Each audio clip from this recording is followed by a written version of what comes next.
nada más. Esto no existía hace 40, 50 años del siglo pasado.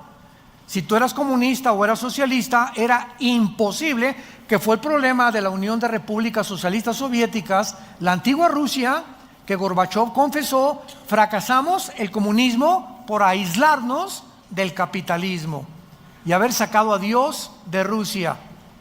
Y ahora pues vemos que el comunismo se está uniendo con el socialismo, se oye un poquito más bonito socialismo que comunismo, y estamos ante un mundo donde somos testigos que nada que el hombre desarrolle o invente puede prevalecer por nuestra propia naturaleza caída, pecaminosa y la imperfección de los seres humanos. Necesitamos a Dios.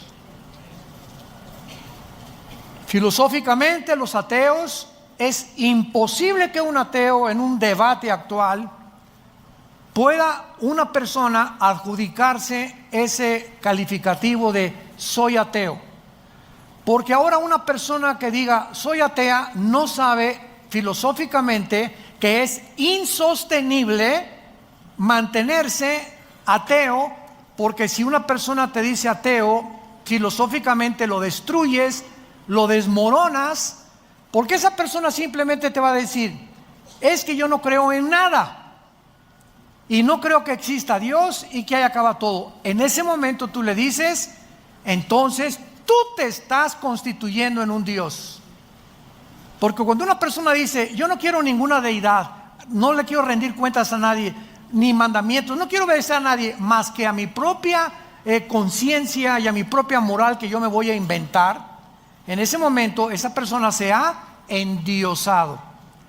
Entonces, ateo sin Dios no existe, porque no crees en nadie y crees en ti mismo, y en ese momento te constituyes en un Dios, como los césares romanos, que se erigieron dioses para que los adoraran, porque también ellos, aunque eran politeístas, creían también, ¿verdad?, que ellos también eran dioses. Bueno, en fin, políticamente, religiosamente, filosóficamente, hemos llegado a un mundo caótico, a un mundo donde prevalece la angustia, la desesperación en las gentes. Vemos las caras en los centros comerciales, donde viajes tú, la gente jajaji, jijijo, por arriba y por dentro están llorando, vacíos, desesperados, sin esperanza, sin paz, inciertos, con estrés, tomando pastillas tranquilizantes, Secuanil, Valium, Prozac, etcétera, etcétera,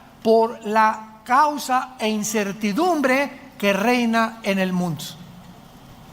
Nosotros, la iglesia, la familia de Dios, hemos llegado a esta época y tenemos que saber que hay un Dios que nos dice: no temas,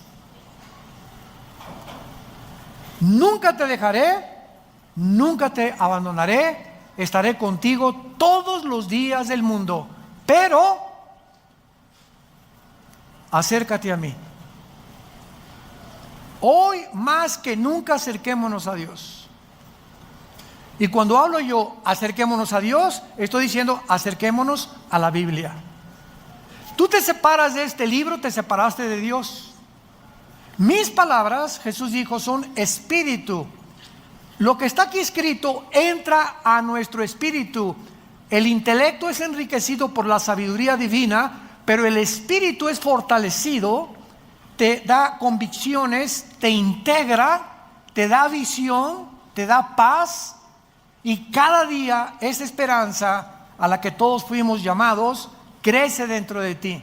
Sepárate de este libro. No me importa que te llames cristiano, presbiteriano, bautista, Viena para el mundo, lo que tú me quieras decir. Si tú te separas de este libro, has abandonado a Dios. Y cuando, escuchen esto, cuando nosotros nos separamos de Dios o abandonamos a Dios, en ese momento, ¿sabes una cosa? Dios no dice: mira, este ya se alejó de mí, rum, el ramalazo, con una penca de nopales, dale duro. Dios no va a hacer eso. ¿Saben lo que hace Dios? Dios te deja para que en ese alejamiento que vas a desarrollar consecuentemente pecados escondidos.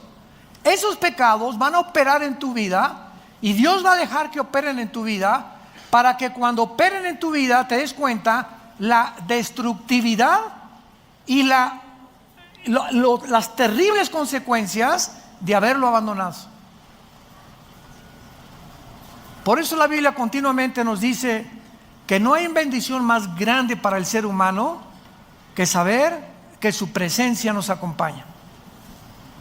Cuando Moisés le dijo: Señor, mira, por favor, de alguna manera voy con 2 millones de cabritos, porque eran cabritos los judíos en el desierto, ninguna oveja, eran puro cabrito, por favor. Y Dios le dice a Moisés: mi presencia irá contigo. Era lo único que Moisés necesitaba saber, que él podría caminar en valles de sombra de muerte, con una cuñada mala, tienes de vecina una bruja, tu suegra te anda correteando con la escoba, te abandonó tu esposo, tus hijos están mal.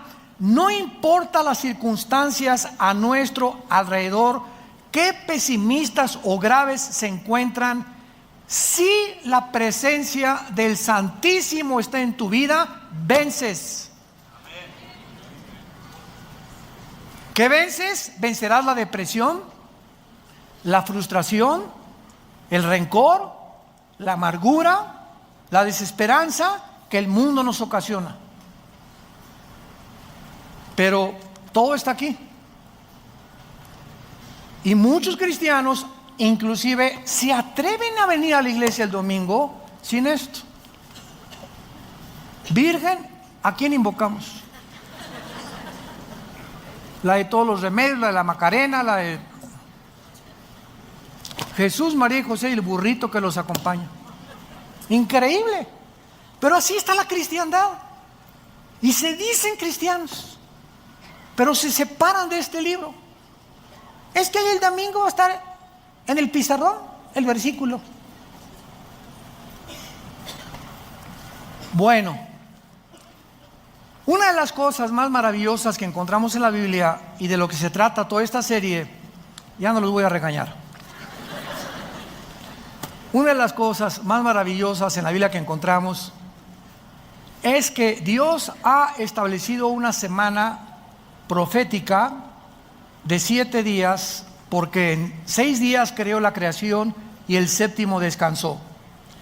Independientemente que detrás de esta semana, tú pregúntale a cualquier persona que quieras en el mundo, ¿quién inventó la semana de 7 días? Nadie te va a contestar. Y cuando le preguntas a un neurólogo o a un psiquiatra o a un psicólogo, han descubierto que el ser humano es imposible que se mantenga ecuánimamente, que se mantenga con una salud integral mental verdaderamente sana si no descansa.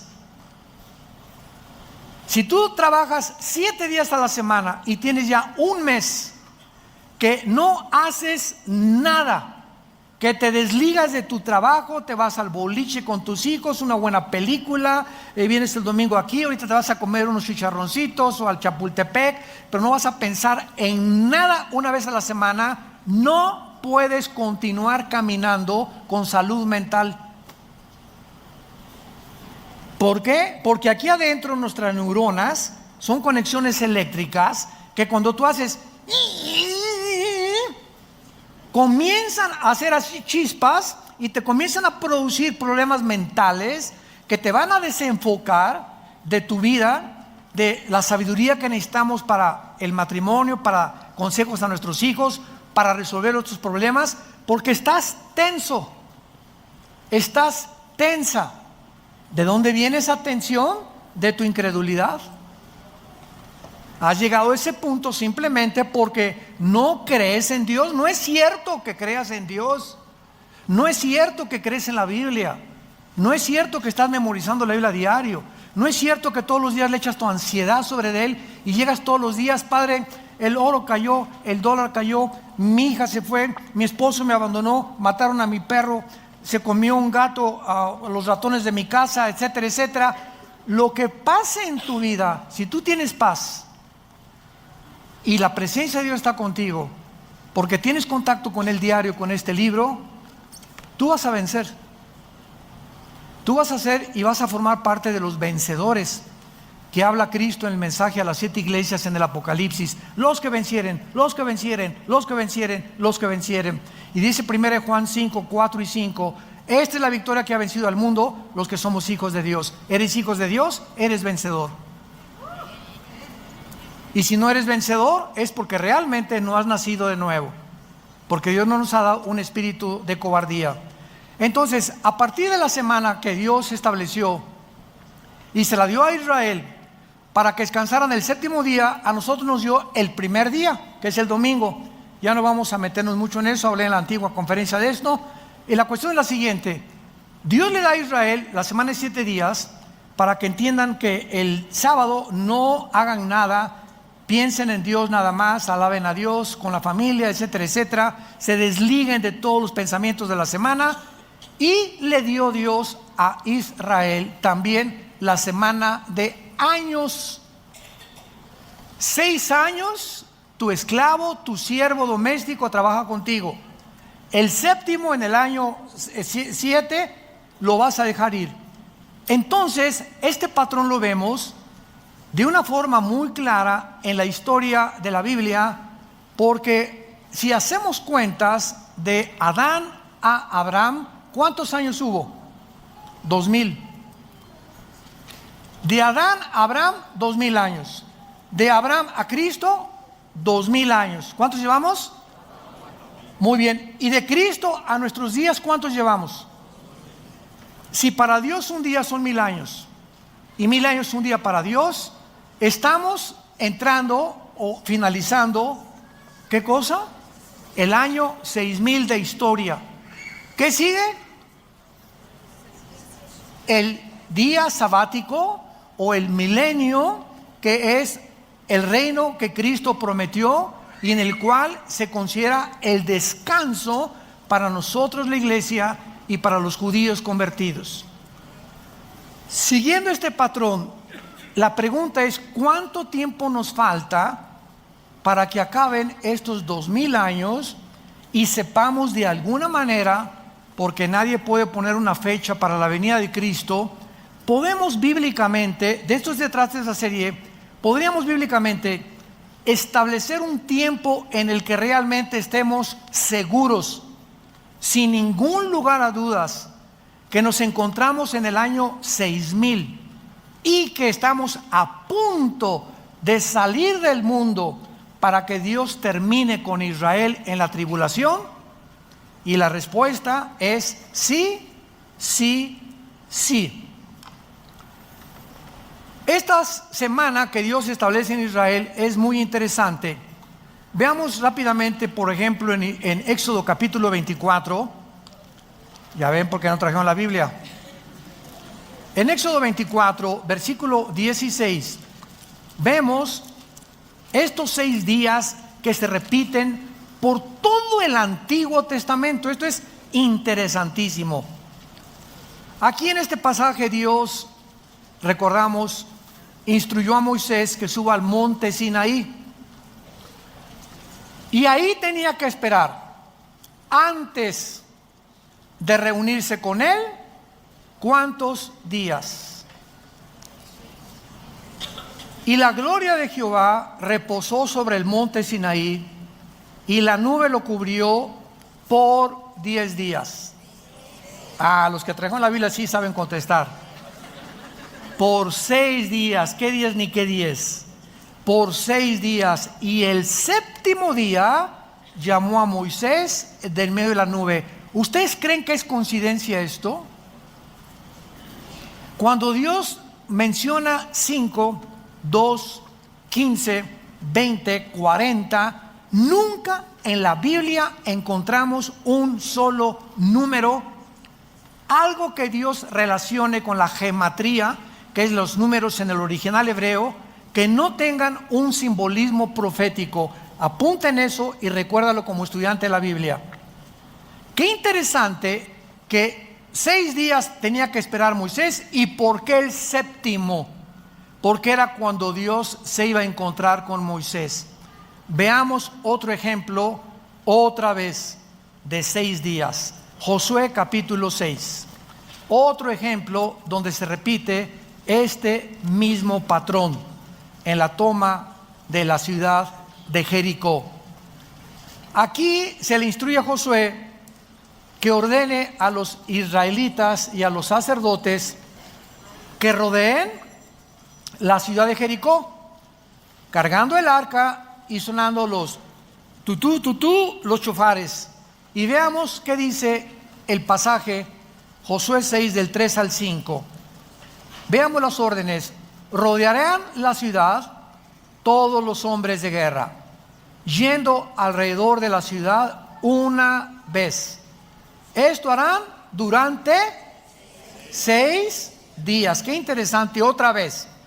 Y 7 sacerdotes llevarán 7 bocinas de cuernos de carnero delante del arca, y al séptimo día, otra vez el día del descanso para Israel, el día del reposo, este séptimo día darán 7 vueltas a la ciudad, y los sacerdotes tocarán el shofar o las bocinas que Dios les dio para que ellos pudieran tocar.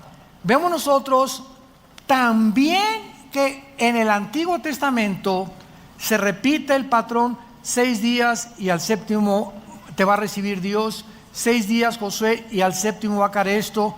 Y esta repetición la encontramos de una forma interesante y misteriosa cuando Cristo se transfiguró con los discípulos.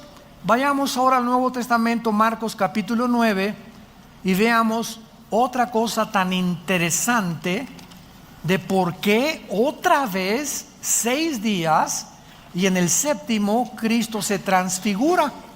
Dice Marcos capítulo 9: también les dijo, de cierto, algunos de los que están aquí, no gustarán en la muerte hasta que hayan visto al reino de Dios venido con poder. 6 días después, Jesús toma a Pedro, a Jacobo y a Juan y los lleva aparte, solos, a un monte alto, y se transfigura delante de ellos. Qué interesante, otra vez, la repetición de los 6 días, y al séptimo día algo sucede en la presencia de Dios. Pregunta ahora, muy bien, ¿cuál es el simbolismo, familia de Dios, damas y caballeros que nos visitan por las redes sociales? ¿Cuál es el simbolismo de estos números? Sabemos que el número 6, si lo quieres apuntar, representa al ser humano, porque en 6 días Dios creó a Adán y Eva. Es el número del hombre. Cuando al terminar el Apocalipsis, en el capítulo 13, se relaciona al enemigo póstumo de Dios, el anticristo, se le une a 3 números: 6, 6, 6. ¿Por qué? Muy bien, si el 6 es el número del hombre y el 3 es el número de la Trinidad, nos damos cuenta que el anticristo es el hombre elevado a Dios. 3 veces el 6 es la exaltación del anticristo queriéndose hacer Dios. Entonces, todo en la Biblia tiene un significado, se llama gematría. Si lo quieres apuntar, cuando se relacionan los números con las letras, las 22 letras que contiene el alfabeto de los hebreos. Entonces, sabemos que el número 6 es el número del hombre y el 7 es el número de la perfección moral. ¿Se acuerdan del menorá? Es el símbolo, ¿lo ven aquí? El menorá es el símbolo que adoptamos nosotros de hace 35 años. El menorá se encuentra al final del Apocalipsis, aunque se los dio Dios al Antiguo Testamento, a los hebreos. Pero síganme con cuidado. El menorá significaba en el Antiguo Testamento la luz, y en el Nuevo Testamento aparece en Apocalipsis capítulo 1. Y a Cristo aparece en medio. ¿Y qué hay a la izquierda? ¿Cuántas ramitas? 3. ¿Y del lado derecho? 3. Muy bien. El número del hombre unido a Cristo, entramos a la perfección.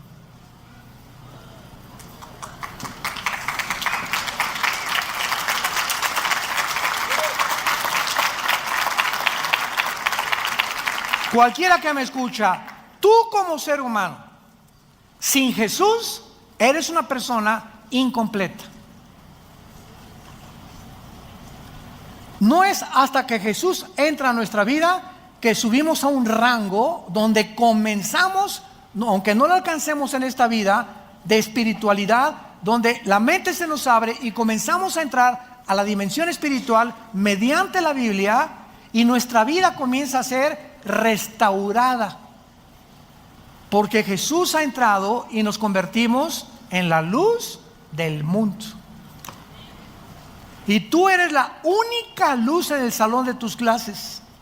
Tú eres la única luz en tu taller de carpintería, en tu bufete de abogados, en tu consultorio médico, en tu taller de surcido, en tu escuela, donde quiera que vayamos. Estamos en un mundo en tinieblas. Ahora en Navidad te vas a juntar con personas de tu familia que no saben nada de nada más que pásame la de Tequila Cuervo.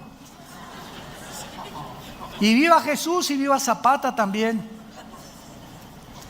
Y si tú en estos tiempos en la que la gente está predispuesta de una forma sensible por Jingle Bells y Noche de Paz, hay un espíritu de melancolía en el mundo, etcétera, etcétera, si no aprovechamos, para eso lo hacemos, porque sabemos que Cristo no nació el 24, pero lo aprovechamos para que en este espíritu en que se encuentra el mundo, demos testimonio de Él. Y ahora en Navidad, ay de aquel cristiano que tenga una noche de Navidad o que la pase con sus familiares y en toda la noche y en todo el día, ni el 25 hablaste de Jesús o les dijiste, por favor, pido la palabra. No me importa lo que van a decir de mí, quiero decirles que la Biblia dice, siempre digas, la Biblia dice que un hombre murió hace 2000 años, querida familia, amigos que nos visitan. La Biblia dice que Él pagó por tus pecados, que Él murió y resucitó, fue enterrado y resucitó al 3 días. Ese hombre ha entrado a mi vida y no les puedo decir más que Él vive. Y quiero decirles a ustedes que necesitan arrepentirse de sus vidas e invitarlo a sus vidas, a su corazón. Si te hacen caso o no te hacen caso, no es tu problema. Los resultados se los dejamos a Dios. Tú cumple con el ministerio que Dios nos ha dado. Vayan y den estas noticias al mundo entero. Y si tú no lo haces, es porque no tienes el Espíritu Santo, porque Dios no nos ha dado espíritu de cobardía, sino de poder, amor y dominio propio.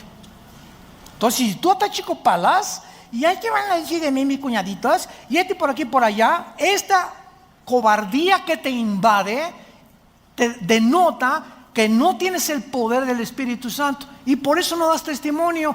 Te engañas, no es cierto que eres cristiano. No es cierto que eres cristiano. No sigas engañándote más. Dios no nos ha dado espíritu de poder. Y recibirán poder, Hechos 1:8, recibirán poder cuando haya venido el Espíritu Santo y me serán. ¿Lo está haciendo? La única evidencia que habla que tú eres cristiano es que hablas de Jesús. Y no te importa la reacción, ni lo que digan, ni la persecución a la que te puedes enfrentar. Porque lo único que te interesa es cumplir con la responsabilidad de ser testigo del Hijo de Dios. Ahora bien, una vez que vemos que el 6 es el número del hombre y el 7 la perfección, el resultado de todo esto, de tantos 6 y el 6 y el séptimo, es que tenemos un patrón en la Biblia, un patrón que Dios nos ha dejado para que comprendamos la forma cómo se desarrollará la historia. 6,000 años de historia, estamos a punto de entrar al 7,000, que es el milenio donde Cristo viene. Y Dios nos ha prometido esto. Así pues, hemos visto que hay un patrón en la Biblia y un plan de Dios. Y esta es la razón también, ¿verdad?, de poder comprender el gran panorama que tenemos en la Biblia de Dios para entender dónde nos encontramos ahora. Lo único que podemos decir con seguridad es que nos encontramos en el año 6000.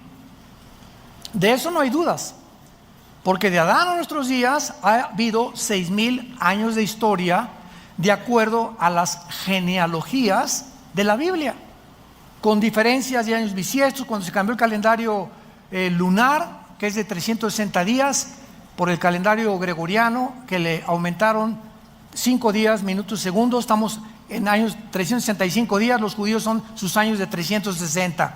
Entonces ha habido bastantes cambios y decimos que estamos en 2019, pero realmente, si estamos en 2019 y realmente estamos contando los años de 360 días de parte de Dios, nos encontramos en la orilla de la venida de Jesús por nosotros.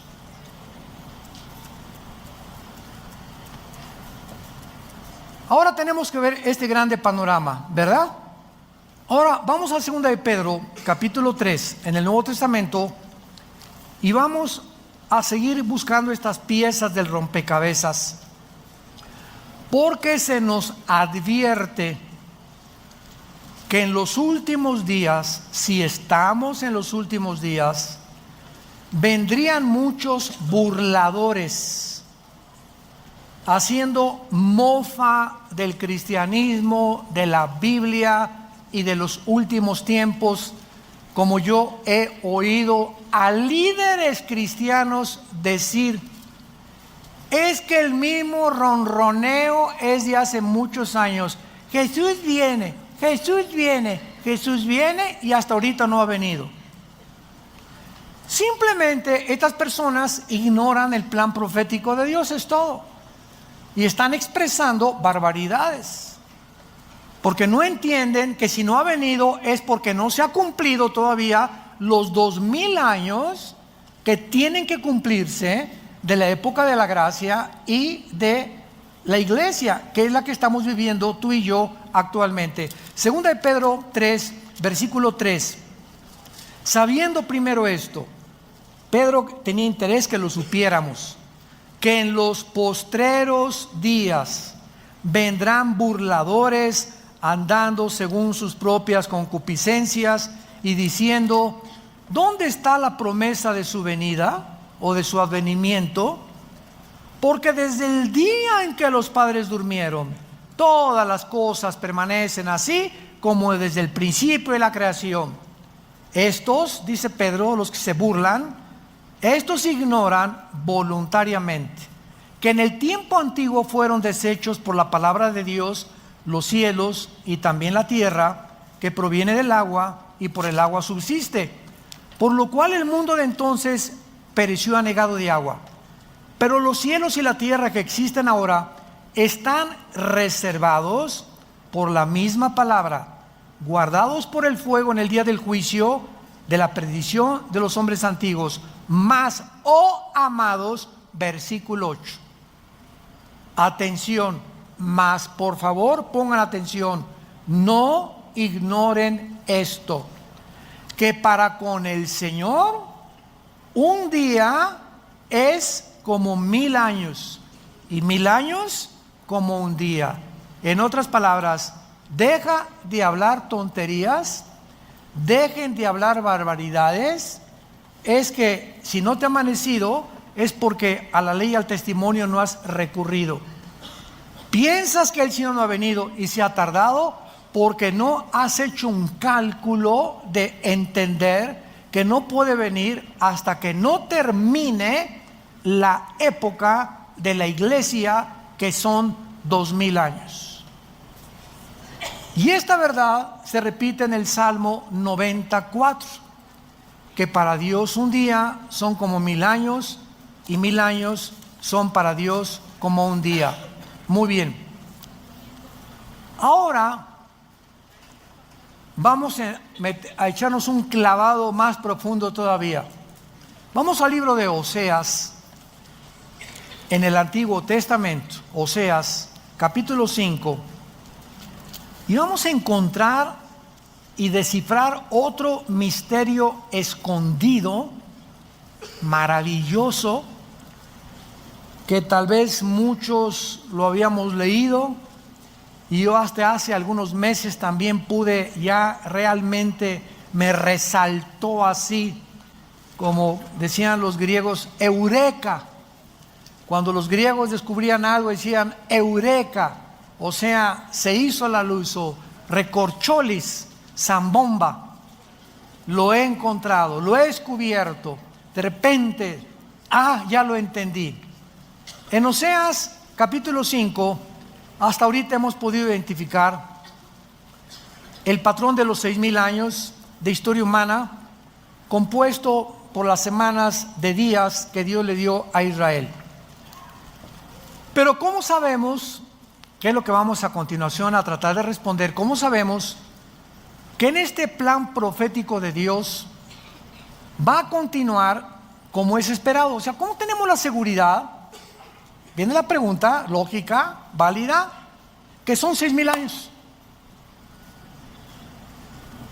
¿Por qué no 1,500 años? ¿Por qué 1,000? Hermano, ¿no estará usted equivocado y serán 2,100 años? Cuando entremos y abordemos ahorita esta profecía comparada con otras, vamos a ver con qué claridad el Espíritu Santo nos muestra lo que nos continuará mostrando a través de la Biblia. ¿Acaso, otra pregunta, la iglesia se tiene que conformar con el plan profético de Dios? ¿Cómo sabemos que el tiempo de la iglesia son de 2,000 años exactamente? Muy buenas preguntas. Para responder es interesante estas preguntas, vamos a examinar algunos pasajes de la Biblia.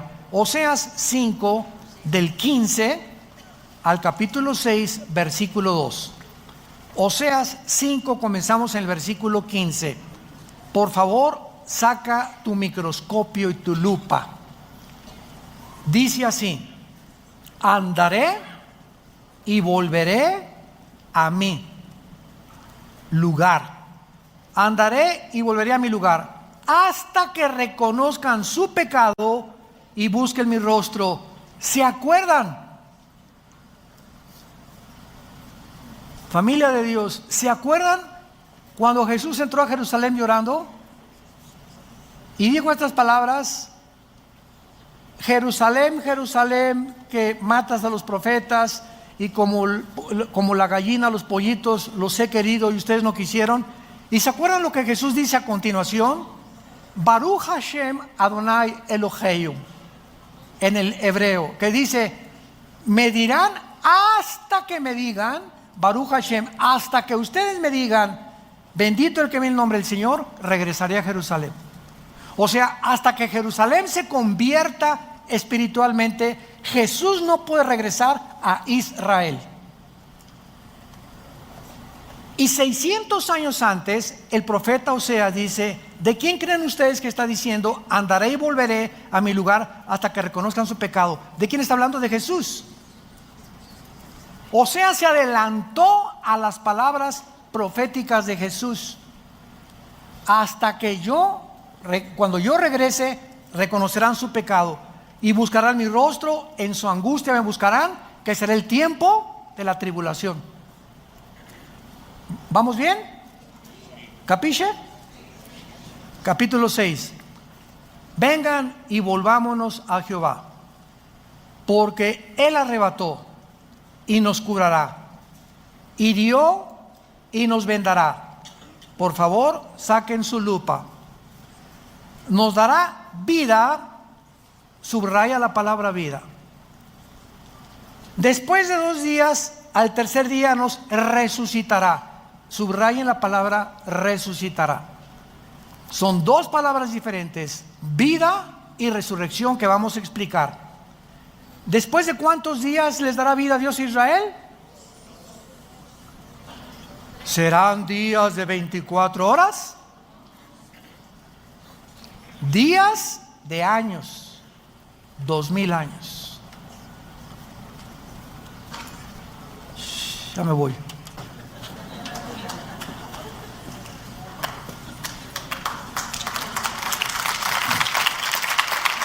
¿Lo pueden ver? ¿Lo pueden ver los que traen su Biblia? Vamos a rascarle más.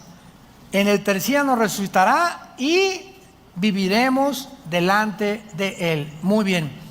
Vemos nosotros la frase hasta que digan que estaba profetizado en espera de que regresara el Mesías a Israel, y hasta entonces Israel podría tener vida. ¿Cuánto tiempo tiene Israel que esperar para que regrese el Mesías? 2 días, de 1000 años cada uno. Entonces, aquí completamente, sin ningún lugar a dudas, se nos muestra que tienen que cumplirse los 2 días proféticos de 1000 años cada uno para que Jesús regrese. Pero vamos a seguir escarbando. Este alejamiento del Mesías, acuérdense que lo rechazaron después de que lo crucificaron. Israel entró en un estado de angustia y de aflicción aproximadamente hasta 1948. Durante casi 2000 años, Dios, cuando la Biblia dice volteó su rostro, significa te abandona. Cuando Dios dice Dios volteó su rostro sobre Israel, dice Dios a Israel, ahí nos vemos, ahorita no tengo nada que ver con ustedes, ahorita voy a introducir en lugar de ustedes a otra entidad que se llama la iglesia. Y la iglesia, voy a caminar con ella estos 2000 años en que ustedes, bye.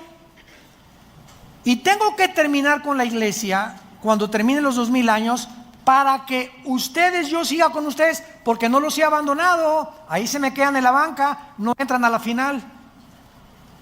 Ahí se me quedan en la banca. Romanos 10, 11 y 12, Dios no ha acabado con Israel. Romanos 9, 10 y 11, Dios no ha acabado con Israel. Ahí están esperando, porque la semana 70 de Daniel faltan 7 años. Entonces, cuando la iglesia sea sacada del arrebatamiento, no puede Dios, hasta que salgamos del mundo, poder seguir con Israel. Y eso es donde Él va a sellar a 144,000 judíos. Ya no nosotros los gentiles, va Dios a regresar con Israel.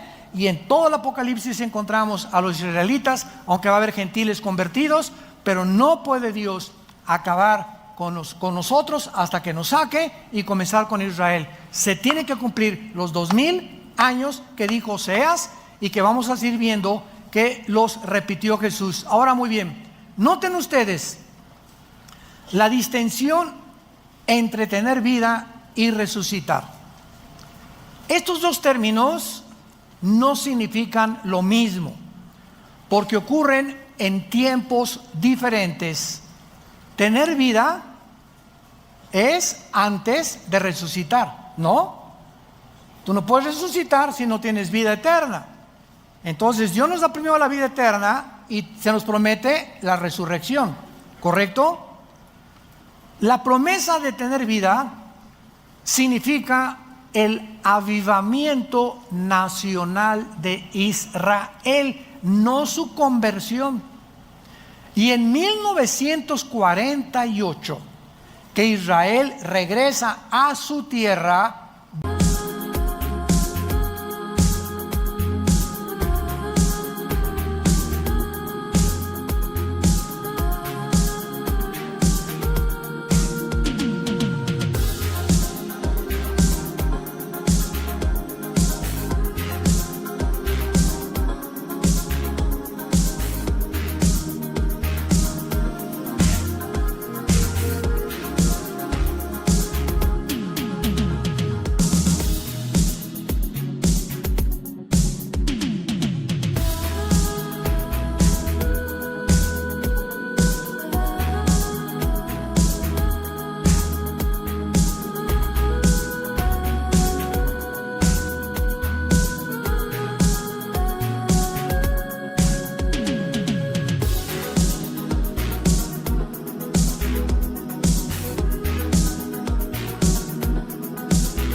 Dios le dio vida nacional. Se levantaron de entre los escombros de las naciones y la dispersión mundial y se reunieron por primera vez dentro de la época de nosotros. ¿Saben qué significa esto? Pues no que Dios, hasta que se cumplieran 2000 años, ya Israel, bye. Lo que está haciendo Dios es que cuando en el 48 David Ben Gurión, el primer ministro de Israel, el 14 de mayo a las 5 de la mañana sacaron el shofar, tu, tu, tu, tu, tu,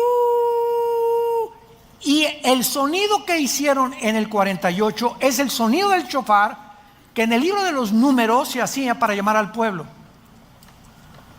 En el 48 se tocó el shofar. Los judíos no lo entienden, nosotros sí. Dios nos tocó el shofar en el 48 para decirnos: ¡ahí vengo! Reúnanse, comiencen a buscarme. Estamos hablando de hace casi 70 años, 65, 70 años. Pero el segundo shofar en la guerra de los 6 días, 1967, junio de 1967, el general Moshe Dayan, ganan a todos los árabes la guerra, y en el 6º día agarra Moshe Dayan, número 2, doble toquido, Jerusalén es nuestra. Primero la tierra, ahora Jerusalén, aunque no del todo. Y en el siglo XXI, el presidente de los Estados Unidos, Trump, llámale como le quieras llamar, no me interesa cómo le llames. El presidente de los Estados Unidos dictamina, establece que la embajada de Tel Aviv sea colocada en Jerusalén. Nunca en 2000 años había pasado esto. 3 hechos inauditos suceden simplemente para decirnos a nosotros: escuchen, si yo estoy a punto de terminar con ustedes, ya vamos a llegar al año 6000, ya les toca el shofar en el 48, en el 67, y ahora quiero que sepan dónde se encuentran. Prepárense para que sean dignos de no pasar la tribulación. Dios nos está hablando. Dios no quiere que mañana amanezcas en el infierno. Dios no quiere que te sigas llamando cristiano y te sigas engañando simplemente porque vienes a un lugar a reunirte. Dios quiere sacudirte las fibras más íntimas de tu alma para que despiertes a la realidad si eres o no eres, para que te examines a ti mismo, porque el tiempo se acabó. El tiempo se acabó. Ahora, muy bien, la segunda promesa, marcada por el tercer día, apunta hacia el renacimiento espiritual de Israel. Y esto sucederá cuando, Romanos 11, 25, 26, cuando Jesús venga, todo Israel será salvo. Ahorita Israel regresó a su tierra, ganaron las guerras, ya la embajada está en la ciudad de Jerusalén, pero los judíos siguen rechazando a Jesús.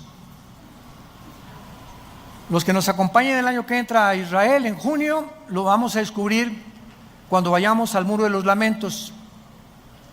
Cuando entremos al Muro de los Lamentos, antes de entrar hay como un puesto que nos dan kippahs así de cartón, y tú no puedes acercarte al Muro de los Lamentos sin la kippah. Nos tenemos que someter porque es la costumbre de los judíos. Creen que es es una blasfemia acercarte sin que te cubra la cabeza, cuando nosotros se nos dice en 1 Corintios 11 que para el hombre es deshonroso cubrirse la cabeza. Bueno, pero así son ellos, ¿verdad? Son los religiosos. Y cuando llegamos a algunos lamentos, vas a encontrarte a judíos enfrente de los lamentos vestidos de negro, con caireles, con sombreros, casi kippah se lo ponen después, pero los religiosos ortodoxos tienen sombrero y están así. Y agarran papelitos y los escriben y los meten entre las hendiduras de las piedras del Museo de los Lamentos, para que cuando venga el Mesías, esas oraciones que introducen en las piedras se cumplan. Con la única diferencia que cuando ven el Mesías, no es el Mesías que ellos esperan, será el anticristo, que los entrampará y les hará creer que es el Mesías con los milagros que va a hacer. Y muchos escogidos cristianos también se van a ir con la finta y van a ser engañados. Entonces es una religiosidad en Israel ahorita impresionante. Y si tú en el muro de los lamentos, se los advertimos a todos los que nos acompañan, mencionas la palabra Yoshua, te apedrean, te adelantas al rapto. A mí me lo hicieron, no me apedrearon, me salvaron. Pero yo no me acuerdo, hace 3, 4 años, la última vez fuimos a Israel, yo no sabía. Gracias a Dios estaba conmigo un rabino argentino, judío, y comencé a testificarle a Jesús, y me rodearon como 10 rabinos, y me veían así con unos ojos horribles. Y yo estaba demostrándoles con el Salmo 22 y Isaías 53 que Jesús es el Mesías, pero estaban así tan expectantes y me decía desde atrás el misionero que teníamos, vente, me dice, te van a aventar pedradas ahorita, vente corriendo. Yo le decía que no te entiendo, ¿qué onda? Total que el rabino argentino, de alguna manera Dios le tocó el corazón, me agarró y me sacó y me llevó hasta afuera del muro de los lamentos, y ahí me dijo, me enteré 2 años después que ahora es pastor en Argentina. Se convirtió a Jesús. Gracias, Padre. Tu palabra no vuelve vacía. Ahora, muy bien. Y en penúltimo lugar, estos 2 días son muy interesantes porque, repito, ya Dios le dio vida nacional, va a venir la vida espiritual. Y vemos nosotros que cuando Jesús vino, continuamente estuvo diciéndoles a sus discípulos, me voy y regreso. Lo que dice Oseas, me iré y regresaré. Vamos a ver rápidamente algunos pasajes. Juan 7, Evangelio de Juan capítulo 7, versículo 33. Esto es precioso en la Biblia. Dice Juan 7, 33, está Jesús hablando. Entonces Jesús les dijo, todavía un poco de tiempo, o sea, aquí está hablando ya semanas antes de su crucifixión. Vean cómo Cristo tenía su calendario y su agenda perfectamente trazada. Cuando llegó el día de su muerte, cenó, la última cena. ¿Se acuerdan qué les dijo? Jesús sabía en la última cena que era la última cena, que no iba a desayunar ya con los discípulos. Él sabía perfectamente bien el día, la hora, los segundos en que iba a morir. Su agenda estaba clarísima, la que el Padre le dio antes de bajar al mundo. Y comienza a anunciarles, todavía un poco de tiempo estaré con ustedes e iré al que me envió. ¿De qué está hablando? De su resurrección, que no se iba a quedar en la tumba. Los discípulos no lo pudieron entender. Juan capítulo 14, un pasaje que todos se saben de memoria, ¿o no? No se turbe vuestro corazón. Si creen en Dios, lo primero, no te intimides, no permitas lo que va a pasar en el mundo, no entres en depresión, en desesperación, en ansiedad, no pierdas mi paz, mantente tranquilo, nunca te dejaré, nunca te abandonaré, no temas a nadie. Por favor, quiero que entiendas, si tú crees en Dios, crees en mí también. Y fíjense lo que dice a continuación, en la casa de mi Padre muchas moradas hay, si yo no fuera, no os lo hubiera dicho, voy a prepararles lugar. ¿De qué está anunciando?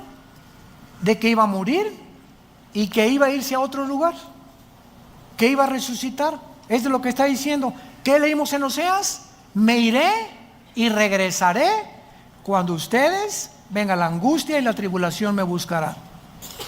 Lo que estaba diciendo Oseas estaba profetizando lo que Jesús iba a cumplir.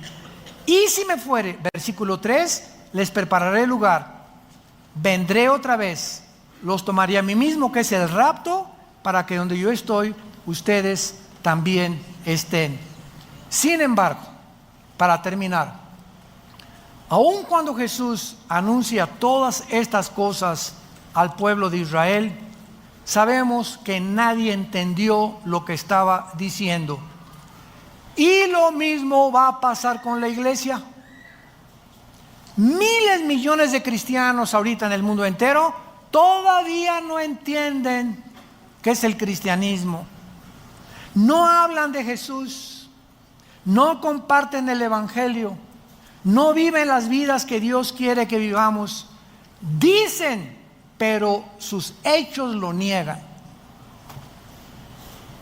Lo mismo va a repetir. Si todavía no entienden que el barco se está hundiendo ya en el mundo, que estamos en un mundo podrido, completamente putrefacto, que ya huele a basurero, todo el mundo, las naciones, la política, todo está ya echándose a perder, y los cristianos siguen con sus telenovelas,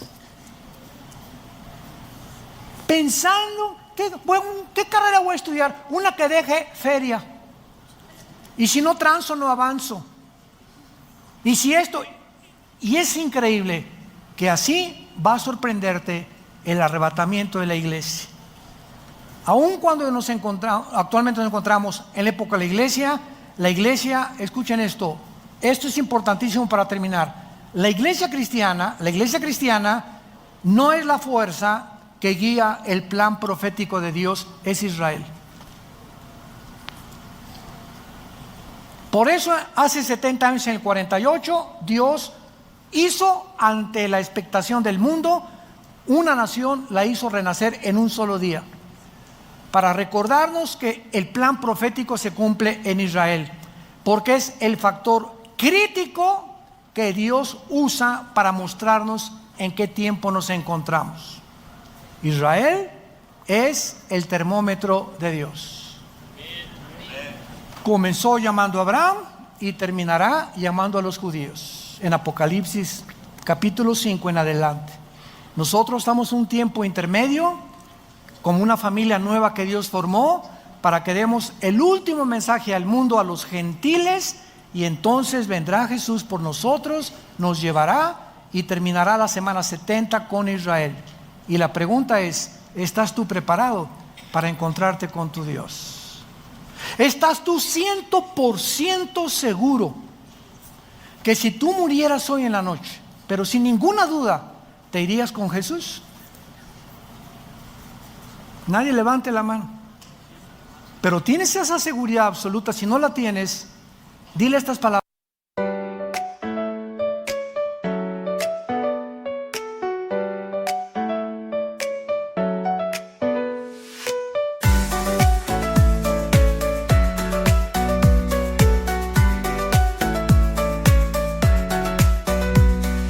Raindrops falling down my face, like tiny tears in a happy chase.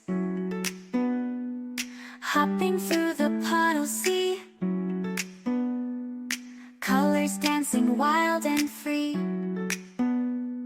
Skies are gray but I don't mind, cool raindrops on my skin I find. Kicking off my Saturday, watch the clouds just drift away. Rainbow in the rain, what a sight. Colors shining oh so bright, dancing in the streets so bright. Everything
Rainbow magic, me and you.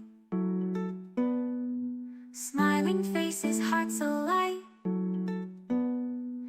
Everything will be alright.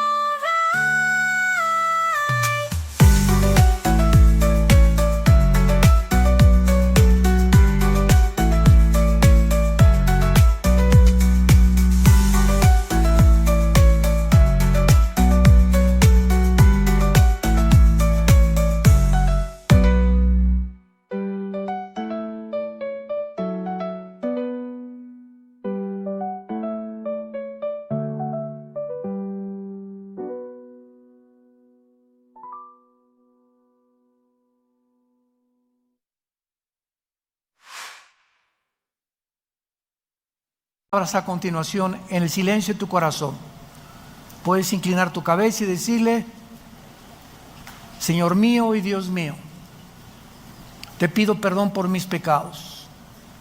Creo que en esa cruz tu Hijo abrió las manos, su cabeza fue coronada con espinas, fue enterrado y resucitado al tercer día. Este mensaje glorioso que me das esta mañana me llena de una esperanza que yo no tenía, sabiendo que puedo dormir ya tranquilo, tranquila, porque ahora eres mi Señor, eres mi Salvador, porque creo que en esa cruz pagaste con tu sangre las iniquidades, las transgresiones, las abominaciones de mis pecados pasados, y que ahora yo puedo descansar en paz sabiendo que tú los llevaste en la cruz